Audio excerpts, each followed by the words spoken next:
Hello everyone, Jordan here, and today we have a new Minecraft video, and today we have a Delta Airlines Airbus A321neo in their 100 years anniversary special livery. I'm super excited to show this one off. This is a really cool and interesting livery, so without further ado, let's just get started with it. So, to start off with this livery, now, as you might have known, I think this year, I believe it's this year, is Delta's 100th year anniversary since their inception and starting commercial flights. Now, Delta started as an airmail carrier, but, over the years and mergers and whatnot, they ended up becoming the powerhouse that they are today, and they decided to commission some special liveries for this on the A350 and A321neo. Now, they do have some sticker jets, like on the 767 that says it's 100 years, but they didn't put this livery on anything else, but... Yeah, it's a pretty interesting livery. My good friends Mateo, Miles, and Andrew, I believe, ended up making this livery. They did an awesome job with it. Yeah, but we can get started right here at the nose of the airplane. As you can see, it's a Neo, so we tried to emulate the cockpit mask that Airbus has implemented on their Neos and newer airplanes, just to kind of give it a more modern, sporty look. At the underbelly, we have the classic Delta blue, we have the nose gear, and then we have the 100 years, and then the Delta logo over there. And then this is the part of the livery which I'm not the biggest fan of. I don't hate it, but I don't love it. Delta ended up having like swooping dark blue and gray lines. Yeah, it's not bad. I don't dislike it. It's just kind of weird. Delta chooses not to do retro jets for whatever reason. Every other airline in the United States does retro jets. Southwest, American, United, JetBlue, which didn't even have a retro scheme of a long era. They even made their own fictionals as well as JSX. And I believe I'm forgetting maybe another airline or two, but yeah, for some reason, Delta just really insists on not doing retro jets for some reason. I'm not really sure why. I think something with brand unity. Well, we do know why. It's because they think that they don't want to they want brand consistency. That's why they do it. Which is kind of a shame because, these are really, really cool liveries. And yeah, I think it would have looked awesome if Delta had like, I don't know, a widget retro jet to celebrate. But, this is better than nothing. So yeah.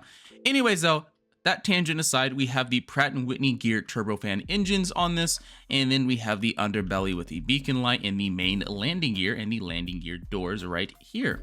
If we go over to the wing, we have the sharklet, which has some of the details as well on it, as well as the empennage of the airplane with the American flag, registration, SATCOM antenna for some Wi-Fi, and then the grayed out Delta tail. Again, I don't dislike this livery. It's kind of cool. I've seen it in person. It's not like a bad livery. It's kind of cool when you see it, but it's just like, when you see other airlines and what they're doing, you're kind of just like, okay, that makes sense.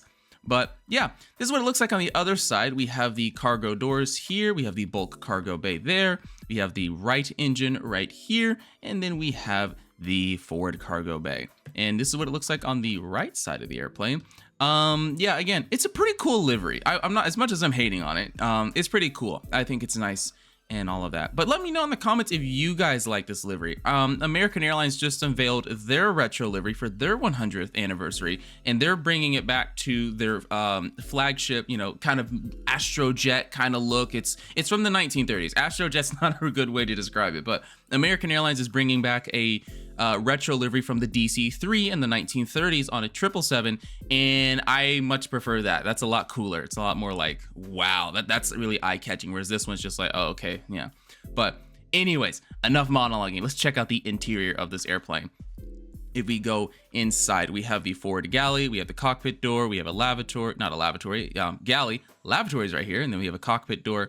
This is kind of difficult to show this. The scale is 2:1, so it's kind of difficult to show this, but these are the domestic first class seats. These are Recaro CL4710 seats. They're pretty all right. These are the new Delta designs and whatnot. We have a lavatory right here and bulkhead, and then this is Delta Comfort Plus.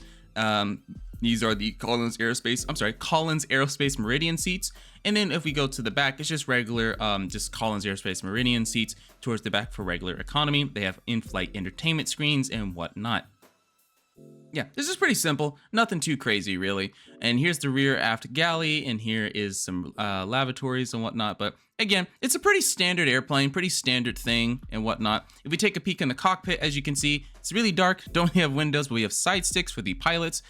We have the rudder pedals, main panel, MCP, and just some other details. Again, since the scale is so small, we kind of don't have a lot of space to put detail. I mean, maybe we could do that, or maybe we could get some slabs, I guess. Maybe you could do this to, you know, make it look this here. But you see, it's already like really tight in here, so there's not a lot of space to put stuff in. But yeah, this is what it looks like for the cockpit of the airplane.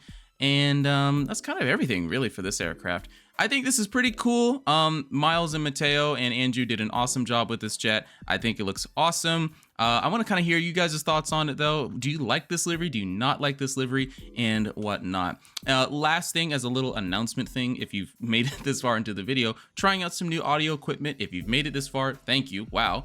And then secondly, just let me know how you feel about the audio quality. You know, I made some videos on my other channel with trip reports, and some people were kind of mentioning that I should try to improve it a little bit, and just got some new equipment, so I'm really excited to see how that goes. But yapping aside, thank you so much for watching. If you've enjoyed this video, don't forget to like, comment, and subscribe, and go ahead and check out some other videos that are listed on the channel. If you're interested in aviation and things like this in Minecraft, feel free to check out our Discord server. The link is in the description if you'd like to join a little community with like-minded people who like to build airplanes in Minecraft and talk about gaming and content like this.